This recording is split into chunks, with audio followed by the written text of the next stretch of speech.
자, 이번 시간은 우리 국토의 자연환경 13번째 시간으로 우리나라의 강수량의 특징에 대해서 공부하는 시간이 되겠습니다. 자, 먼저 교과서 43쪽에 이 지도를 같이 한번 봐주시면 되겠습니다.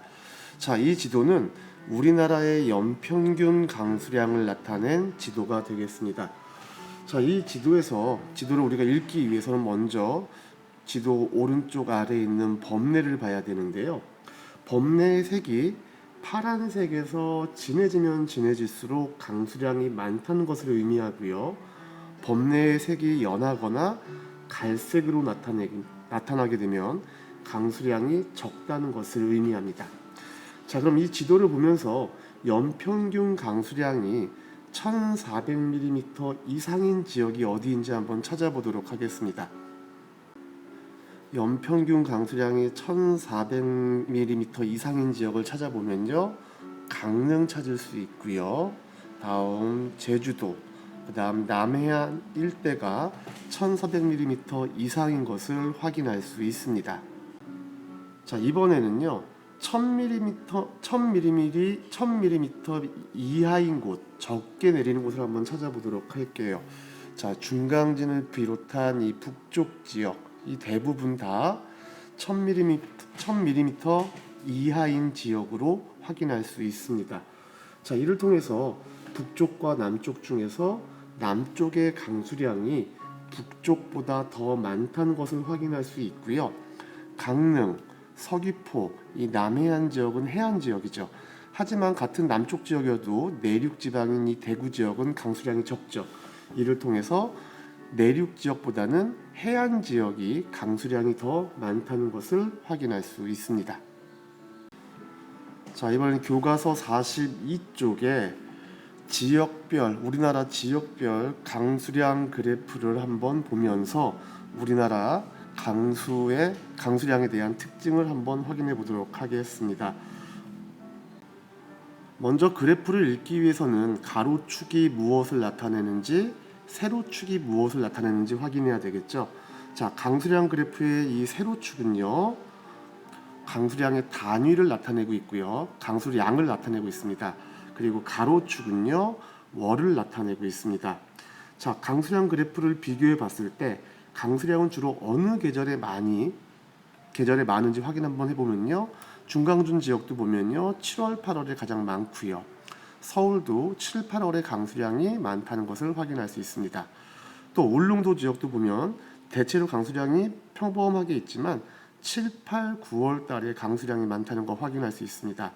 다음 가장 남쪽인 서귀포 지역도 보면은 6월, 7월, 8월에 강수량이 많은 것을 확인할 수 있습니다.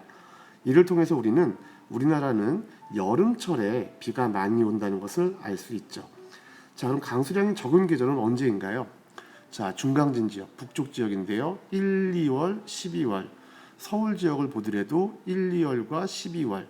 다음 울릉도는요, 조금 특이한데 10월, 2월, 3월, 4월. 하지만 12월과 1, 2월도 다른 월에 비해서 적은 걸 확인할 수 있고요.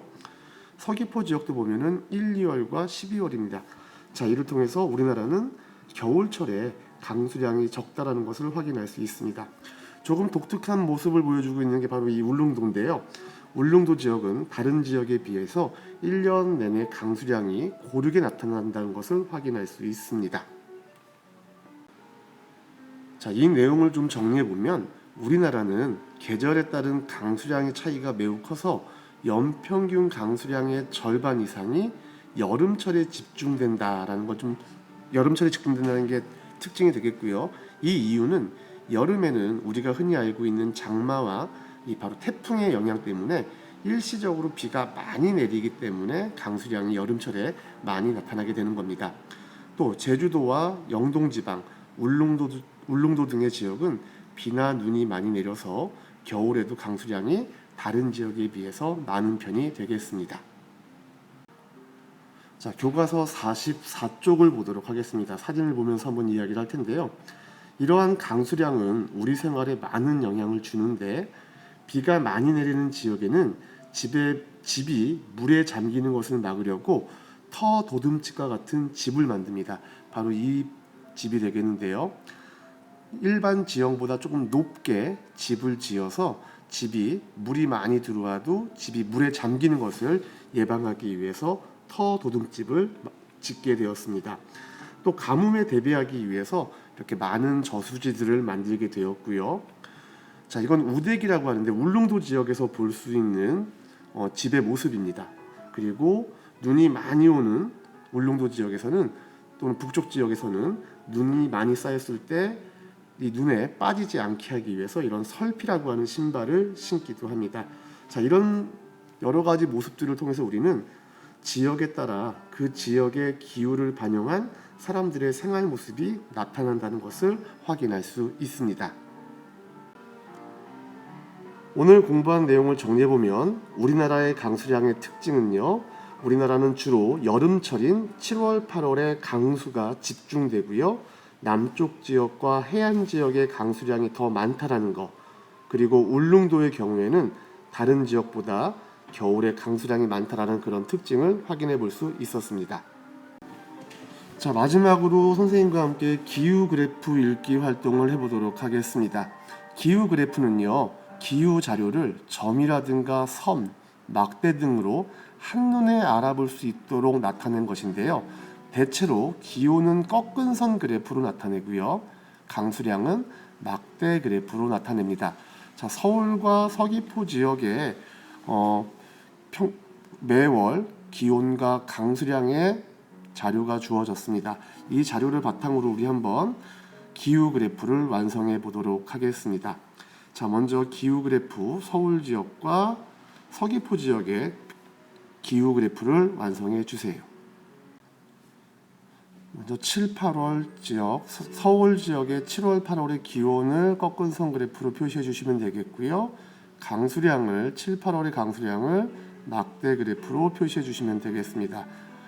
마찬가지로 서귀포 지역의 기온 7월, 8월의 기온을 이번엔 12월이죠. 11월, 12월의 기온을 꺾은 선 그래프로 나타내 주시고요.